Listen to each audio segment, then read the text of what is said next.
ETF index mutual funds నేర్చుకుని stock మార్కెట్లో రాణించాలనుకుంటున్నారా? వెంటనే ఈ నెంబర్కి కాల్ చేయండి.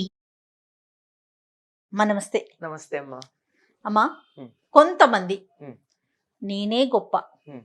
నాకే అన్నీ తెలుసు, ఉమ్. ఈ అన్నీ తెలుసు అనే విధానం ఎలా ఉంటుందంటే ఉమ్. ఇంక అక్కడితో ఎండ్ అయిపోయింది. ఉమ్. నన్ను మించి ఎవరికి ఏది తెలీదు, నన్ను మించి ఎవరు గొప్ప కాదు, ఇదే ఆలోచనలో జీవిస్తారమ్మా. ఉమ్. చాలా తక్కువ చేసి చూస్తూ ఉంటారు మిగతా వారిని. ఉమ్. నేను అనుకుంటాను వీరు సమాజం అంతా ఒకవైపు, వీళ్ళొక్కరే ఒకవైపు ఉంటారేమో అని నా భావన. మీరేమంటారు? మీరంతా అదే, ఊరంతా ఒకవైపు ఉలిపి కట్టదో ఒక దారి దారి అన్నట్లు. ఊరంతా ఒక దారి ఉలిపి కట్టదు ఒక దారి అన్నట్టు వీళ్ళు ఇలా ఉండేవాళ్ళు ఈ సంఖ్య రాను రాను పెరుగుతోంది కదా. పెరుగుతోంది. దీనికి కారణం కూడా ఉందమ్మా. ఆ, కారణం ఏమిటంటే పూర్వం 10 మంది పిల్లలు ఉండేవారు, అంచేత అందరినీ సమానంగా చూస్తూ ఉంటే 10 మందిలో నేను ఒకటి, పోయి కనీసం నలుగురిలో నేను ఒకటి అనే భావన ఉండేది. ఇప్పుడు ఒకటి అరా పిల్లలు, దాంతో ఏమైంది, వీళ్ళే చాలా ఆ పిల్లలకే ప్రాధాన్యం ఇవ్వడంతో తల్లిదండ్రులు తమకి ప్రాధాన్యం ఇస్తున్న వరకు బానే ఉంది, కానీ తల్లిదండ్రులు ఇచ్చిన ప్రాధాన్యం ప్రపంచం అంతా ఇవ్వాలని పిల్లలు భావించడం. ఎక్సలెంట్ అమ్మా. ఈ తరం పెరిగి ఈ యువతరానికి వచ్చేసారు వీళ్ళు. ఇది ఎప్పుడో మొదలైంది. ఈ మొదలైనటువంటి వాళ్ళు వీళ్ళు పెద్దవాళ్ళు అయ్యారు, వీళ్ళు యువతరం అయ్యారు, వీళ్ళకు కూడా పిల్లలు వచ్చేటటువంటి స్థితి వచ్చింది, వీళ్ళకు కూడా పిల్లలు ఉన్నారు. వీళ్ళు ఇప్పుడేమవుతున్నారు, నేను నా కొడుకు లేదా నేను నా కూతురు అంతే. ఈ సమస్య ఎలా ఉందంటే, నీకు ప్రాధాన్యం ఇచ్చినంత మాత్రాన you are not the ultimate. Ultimate అని అనుకుంటున్నారు, ది అల్టిమేట్, మళ్ళీ ఇంకోళ్ళు లేదు. అలాంటి భావన వచ్చి ప్రతిదీ నాకే తెలుసు, ప్రతి వాళ్ళు నాకే ప్రాధాన్యం ఇవ్వాలి.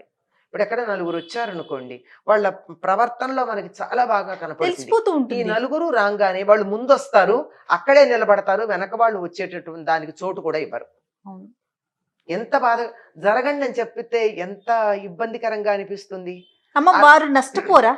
వారే నష్టపోతారు. విషయం ఏంటంటే వాళ్ళ వల్ల సమాజానికి జరిగే నష్టం చాలా తక్కువ. వాళ్ళ వల్ల ఏదో అవమానపడిన వాళ్ళు, చులకన చేయబడ్డ వాళ్ళు కాసేపు నొచ్చుకుంటారేమో గాని వాళ్ళకి ఎంత నష్టం వస్తుందో వాళ్ళకి ఎక్కడ అర్థం అవుతోంది. ఎందుకంటే నాకే అన్నీ తెలుసు అనుకున్నటువంటి వాళ్ళు తర్వాత ఇంకా తెలుసుకోరు కదా, అక్కడికి ఆగిపోయారు కదా. అంతేగా. ఈ ఆగిపోవడం వల్ల ఏం జరిగింది, ఇక ముందు ఎదుగుదల లేదు, స్టంటెడ్ గ్రోత్ అంటారు. వీళ్ళంతా వామన వృక్షాలు లాంటి వాళ్ళు.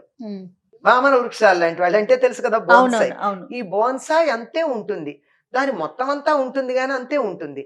అట్లాగే వీళ్ళు కూడా ఎదగడం అన్నది ఉండదు. ఎప్పుడైతే అంతా నాకే తెలుసు అని అనుకుంటారో, తెలుసుకోవాల్సింది లేదని అనుకుంటారో, అప్పుడు ఎదుగుదలకు అవకాశాలు. ఇదే మనకి భర్తృహరి సుభాషితంలో చెప్తాడు కదా, ఏమీ తెలియనప్పుడు కరిభంగి ఏనుగులాగా అన్నీ నాకే తెలుసు అనుకున్నాను, కొంచెం తెలిసాక నాకు కూడా తెలుసు అనుకున్నాను, ఇంకా అని చెప్తాడు అది.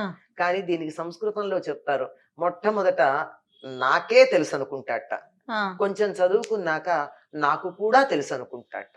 దీన్ని తెలివి యొక్కింత లేని ఎడ అని భర్తృ సుభాషితం. ఇంకా బాగా తెలుసుకున్నాక నాకు తెలిసింది ఏమీ లేదు అనుకుంటాట. స్థాయి నాకే తెలుసు అన్నవాడిది ఏమిటి స్థాయి ఇప్పుడు చెప్పండి, కింద మెట్టు. నాకు కూడా తెలుసు అనుకున్నటువంటి వాడిది రెండో మెట్టు. నాకు ఇంకా ఏమీ తెలియదు, తెలుసుకోవాల్సింది చాలా ఉంది అనుకున్న ఈ తెలివి ఏదైతే ఉందో, తెలుసుకోవాల్సింది చాలా ఉంది అన్న తెలివి ఏదైతే ఉందో అది తెలుసుకున్న వాళ్ళు లౌకికంగా పై మెట్టుకొచ్చినట్టు. ఇంకా తెలుసుకోవాల్సింది చాలా ఉంటుంది. మరి ఏ స్థాయిలో ఉన్నారు, నష్టపోయింది ఎవరమ్మా? ఈ మొదటి మెట్టు మీద ఆగిపోయినట్టు, అది మనమే ఆలోచించుకోవాలి కదా, అది వాళ్ళే అక్కడే ఆగిపోతారు. మీరు తెలివి విషయంలోనే కాదండి, జీవితంలో ఎదుగుదల విషయంలో కూడా మనం చూస్తాం. ఎట్లాగంటే చదువు అయిపోగానే ఒక ఉద్యోగం వచ్చింది, అయిపోయింది నా లైఫ్ అంటారు చాలా మంది. సెటిల్ అయిపోయానంటారు, గబాలను పెళ్లి చేసుకుంటారు, ఆడైనా మగైనా, ఒకళ్ళు ఇద్దరు కంటారు, అయిపోయింది, పిల్లల్ని చదివిస్తారు, ఇంకా మాకు జీవితంలో ఏం లేదంటారు. ఏమవుతుంది, వీళ్ళు రిటైర్ అయిపోయాక వీళ్ళు ఎంత అంటే అంత జీవితంలో ఏమీ లేకుండా అసలు ఒక నిరీహం, నిస్పృహ, నిరాశ అలా ఉండిపోయి డిస్టార్టెడ్ అంటారే, మొత్తం అంతా కొలాప్స్ అంటారు, అట్లా అయిపోతుంది. రిటైర్ అయిన 1 వీక్ లో వాళ్ళ మొహాలు నీరసంగా ఉంటాయి, 2-3 నెలల్లో 25 ఏళ్ళు పైబడ్డట్టు కనపడతారు. నేను చాలా మందిని చూసా. అవును రిటైర్ అవ్వగానే ఒక 2-3 నెలల్లో ఒక ముసల్తనం వచ్చేస్తుంది వాళ్ళకి. ఈ 2 నెలల్లో 25 ఏళ్ల ముసల్తనం ఎలా వచ్చింది అంటే జీవితంలో ఇంకా ఏది చెయ్యాలి అన్న ఆలోచన లేకపోవడం వల్ల. ఎప్పుడైతే నేను ఇంకా తెలుసుకోవాలి, ఇంకా ఎదగాలి అన్న భావన ఉంటుందో రిటైర్ అయ్యారండి. రిటైర్ అయ్యాక ఇప్పుడు నా టైం నాకు వచ్చింది కదా, నేను ప్రత్యేకంగా బంధించబడి లేను సమయానికి. అవును ఆఫీస్కి వెళ్ళాలి, ఉద్యోగం అదేం లేదు. నా ఇష్టం వచ్చిన పని చేసుకోవచ్చు. అయ్యాక చాలా మంది ఉద్యోగాలు రిటైర్ అయిన తర్వాత సంగీతం నేర్చుకోవడం మొదలుపెట్టిన వాళ్ళు, రాయడం మొదలుపెట్టిన వారు, స్విమ్మింగ్కి వెళ్ళిన ఆడవాళ్ళు నాకు తెలుసు అప్పుడు నేర్చుకున్న వాళ్ళు ఉన్నారు. అప్పుడు వాళ్ళకి ఎప్పటికీ కూడా ఇంకా తెలుసుకోవాలనేది ఉందేమో, అలాగే పెరుగుతారు. అది లేనటువంటి నష్టపోయింది ఎవరమ్మా? ఎవరికి అహంకారం ఉందో వాళ్ళే నష్టపోయారు. ఖచ్చితంగా వాళ్ళ పతనం అక్కడి నుంచి అక్కడే. మొదలవుతుంది అలాగే కదమ్మా. ఆధ్యాత్మిక సాధన. ఆధ్యాత్మిక సాధనలో ఏమవుతుంది, వీళ్ళేదో కూర్చుంటారు, కొంత చెయ్యంగానే వాళ్ళకు కొంచెం శక్తి వచ్చినట్టు అనిపిస్తుంది. అది ఉంటుంది కూడా, ఆ వేషాలు అవును ఉంటాయి. వాళ్ళకేంటి, ఇలా కూర్చున్నారు, వాళ్ళ నేనేదో తినాలనుకుంటాను, ఎవరో నాకు తెచ్చి ఇచ్చారు, చూసారా నా శక్తి ఎట్లాంటిది అనుకుంటారు. అనుకుంటారు. అయిపోయింది, ఆ శక్తి ప్రదర్శిస్తారు. ఇప్పుడు మీకు ఎక్కువ మంది సమాజంలో కనపడే వాళ్ళు వీళ్ళే ఉన్నారు. ఈ ఇన్ని కేటగిరీల్లో కనపడుతున్నారా? చదువు, నాకు ఇంతకన్నా చదువు అక్కర్లేదు, ఎక్కువ అయిపోయింది అనుకున్న వాళ్ళు, జీవితంలో కూడా అయిపోయింది, సెటిల్ అయిపోయాను, ఇంక నేనేమీ సాధించక్కర్లేదు అనుకున్న వాళ్ళు, ఆధ్యాత్మికంగా కాస్త రాగానే అంతా నాకు తెలుసని గొప్పలు చెప్పేవాళ్ళు ఎవరికి వాళ్ళు పీఠాలు పెట్టేసుకుంటారు. అంటే ఏమైంది, అక్కడికి ఆగిపోయారు. పీఠాలు పెట్టుకుంటే అక్కడికి ఆగిపోయారు. దాన్ని సొమ్ము చేసుకోవడం మొదలు పెడితే అధపాతాళానికి వెళ్తారు. అంచేత ఆఖరి క్షణం దాకా తెలుసుకుంటూనే ఉండాలి. సోక్రటీస్ రేపు పొద్దున ఆయనకి మరణశిక్ష అనుకుంటూ ఉంటే అక్కడ ఎవరో ఒక గాయకుడు అటు చెరసాల పక్క నుంచి ఎడుతుంటే విని అతనికి డబ్బిచ్చి అతని దగ్గర ఆ పాట నేర్చుకున్నాడు. అయ్యో రేపు చచ్చిపోతావు కదా, ఇవాళ ఎందుకు నేర్చుకుంటున్నావు అని అడుగుతాడు అక్కడ జైలరు. ఇంకొంచెం తెలివిగా చచ్చిపోదామని అంటాడు. అబ్బా, నిత్య విద్యార్థి కదా అది.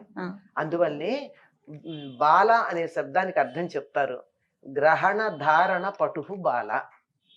చదివి గుర్తుంచుకోగలిగినటువంటి శక్తి ఉన్న వాళ్ళందరూ బాల శబ్దానికి సరిపోతారు. అంచేత మనకి వృద్ధాప్యం రాకుండా ఉండాలంటే నాకే అన్నీ తెలుసు అనుకోకూడదు, తెలుసుకోవాల్సింది చాలా ఉంది అనుకోవాలి అని తెలుసుకునే ప్రయత్నం చెయ్యాలి. ఇప్పుడు అనుకోవటమే కాదు వృద్ధాప్యం మీద పరిశోధన, బ్యారియాట్రిక్స్ ఏదో అంటారు, దాని మీద పరిశోధన చేసే వాళ్ళు చెప్పేది ఏమిటంటే, వృద్ధాప్యం మీ దగ్గరికి తొందరగా రాకుండా ఉండాలంటే always try to learn something new. PV Narasimharao గారు ఆ చివరి రోజుల్లో తను రాసినటువంటి పుస్తకం అదంతా కూడా ఆయన కంప్యూటర్ నేర్చుకున్నారు. మరి ఎందుకు ఆయన అలా చివరి దాకా మైండ్ అలర్ట్ గా ఎందుకుంది ఆయనకి? ఎందుకంటే నేర్చుకుంటూ ఉన్నారు గనక. ఎన్ని భాషలు వచ్చు, అంతటి మేధావి ఎవరున్నారు, అయినా నేర్చుకుంటూ ఉన్నాడు. మరి అటువంటి వాళ్ళని ఆదర్శంగా తీసుకుని నేను గొప్ప, అందులో అనుమానం ఏం లేదు, గొప్పే, సందేహం ఏమీ లేదు. కానీ నేనే గొప్ప కాదు. ఆ చిన్న తేడా తెలియకుండా ఇంకా నేను తెలుసుకోవాల్సింది ఉంది, ఎదగవలసింది ఉంది, సాధన చేయవలసింది ఉంది, అభ్యాసం చేయాల్సింది ఉంది అనే సంగతిని అర్థం చేసుకోవాలమ్మా. ఇలా గనక చేసుకున్నట్టయితే ఇప్పుడు ఎన్ని లౌకికమైనటువంటి విషయంలో కానీ, సామాజికంగా కానీ, కుటుంబంగా కానీ, ఆర్థికంగా కానీ, ఆధ్యాత్మికంగా కానీ ఎదగాలి అంటే నేనే అనుకోకూడదు. నేను ఆ నేను తెలుసుకోమని మాత్రం రమణులు చెప్పారు. అది అర్థం చేసుకునే ప్రయత్నం చేస్తే చాలు. ఎంత అద్భుతంగా చెప్పారమ్మా. నమస్తే. అమ్మా.